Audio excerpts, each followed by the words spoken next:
Everything's ready. All right, do you want to go first with your first one, and we'll go one each? Okay, yeah, definitely. Go on, then. Right, my first one, and I have told a bit of this tale before, but I mean, I'll tell in detail, was literally being in a hotel that was hit by a missile which blew the hotel up. That was this old chestnut. Well, it's not an old chestnut. It was very, very scary. Was it? And the scariest thing about it is the noise. The noise is so loud of a missile exploding and blowing a building up. Yeah. It knocks your senses out. Yeah. And you can't hear anything for a few minutes. Did you know have what I mean? That kind of buzzing in your ears? Yes, I mean everything. It was incredibly frightening. And then the chaos that ensued, and all the lights went out, being let out of the building, by... And you were in your room at the time, right? I was in my room. Yeah. And they blew off the 2 floors of the hotel above me. But of course, it wrecked the hotel, and the ceiling started falling in. The ceiling wasn't exposed. It wasn't like you were exposed to the sky or anything, was it? Well, yeah, because the ceiling started falling in, and you got to remember, it was the middle of the night, and you were looking up to see how many stars you could count, or anything like that. And the building was on fire, and it was, and then chaos erupted down on the streets below because. When people start getting attacked by American planes, they get rather peeved about it, and they start doing things like threatening to hang all foreigners on the streets and all that kind of stuff. It was incredibly scary. I don't go on about it because, of course, that was part of my job at the time, but I thought I'd just mention it.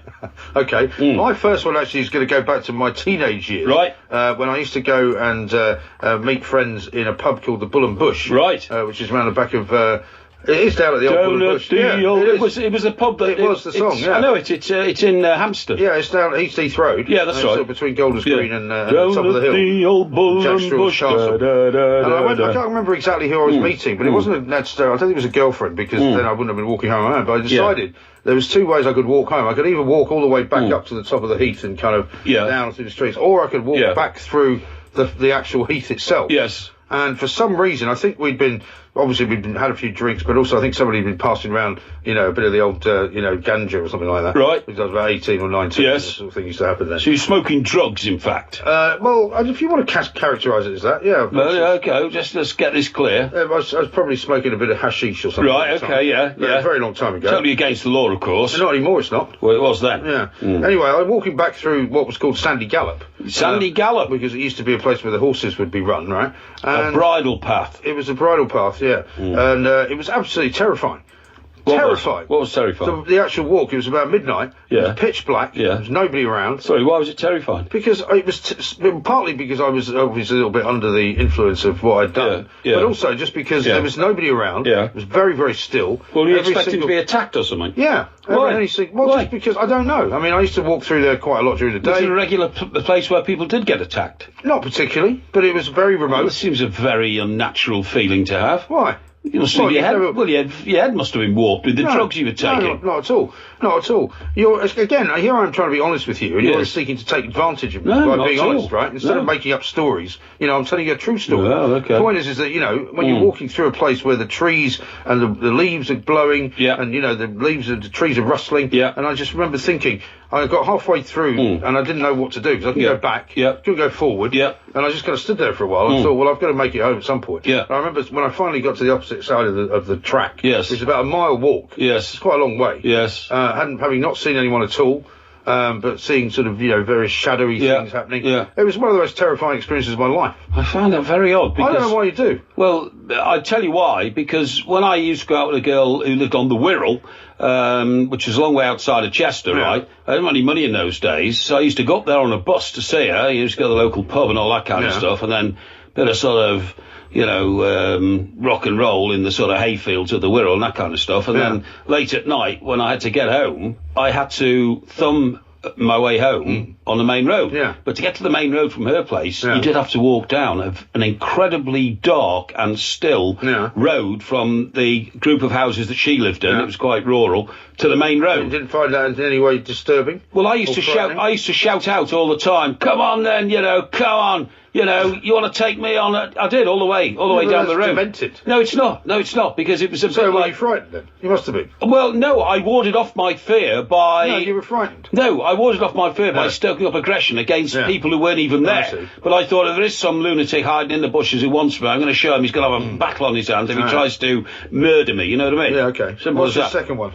My second one, believe it or not, was when I was a young uncle, so to speak. week. So Tom, my nephew, was about 4. Yeah. We were at my sister's house, but not the sister who's the mother of my nephew, my other sister, The story is so complicated. No, in Surrey. Right. And everybody else went out except me. Yeah. I don't know where they went. I think they went off to the garden centre or something like that, right? And I said, I don't want to go to the garden centre. So, well, look, you stay here and look after Tom. Yeah. I said, OK, fine. So, I was looking after Tom. We were in the garden. And in those days, there were landline phones, and the phone rang. So I went indoors and answered the phone, and I said, thank you, whatever it was. Not here, they'll be back later, thank you. Fine, put the phone. Came back into the garden, no Tom. Yeah. It was absolutely terrifying for about 3 minutes. He'd wandered through the house and gone out the front door, walked down the drive, turned left, and walked down a country road. Walked down in the road? Yeah.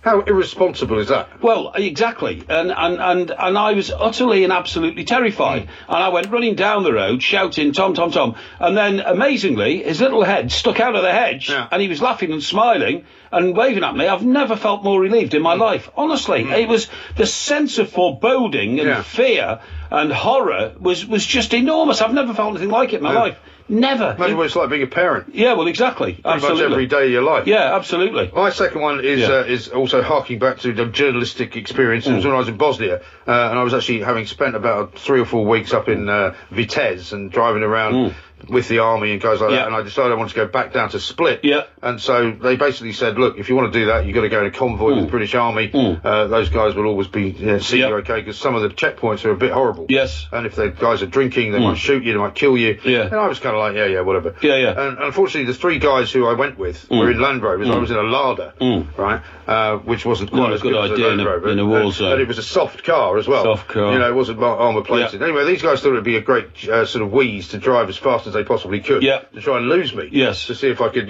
somehow, be left behind. Pretty irresponsible. Because they just thought for them that was a bit of fun. Journalists, we don't like them that much, Yeah. So there was a bit of distance between the 3 Land Rovers and me. Yeah. And as I came up to this checkpoint, they started to lower the boom on the checkpoint. Right. And I was always told if they try and lower the boom on the checkpoint, whatever you do, don't stop. Yes. Because some of these guys are maniacs. Yes. And this was in Croatia. And so as they lowered the boom, I just put my foot down and decided to keep going. And they lowered it, so it just kind of missed the top of the car, and I managed to get underneath it. Yeah. Looked in the rearview mirror, and the guy was standing pointing a rifle at me. Yeah. And people had said to me again, if that happens, just start fishtailing the car. Yeah. And so I started fishtailing the car slightly. But then I didn't want to do it too much, because I was going to lose control of the car. Exactly. But luckily, he never fired a shot. Yeah. But I was absolutely, sitting there, waiting for a bullet in the back. Waiting for a bullet in the back and waiting for something to happen. And then I managed to get down the bottom of the mountain, very, very relieved. Yes. The very next day, I was watching the news, at the very same checkpoint, they stopped an Italian TV crew,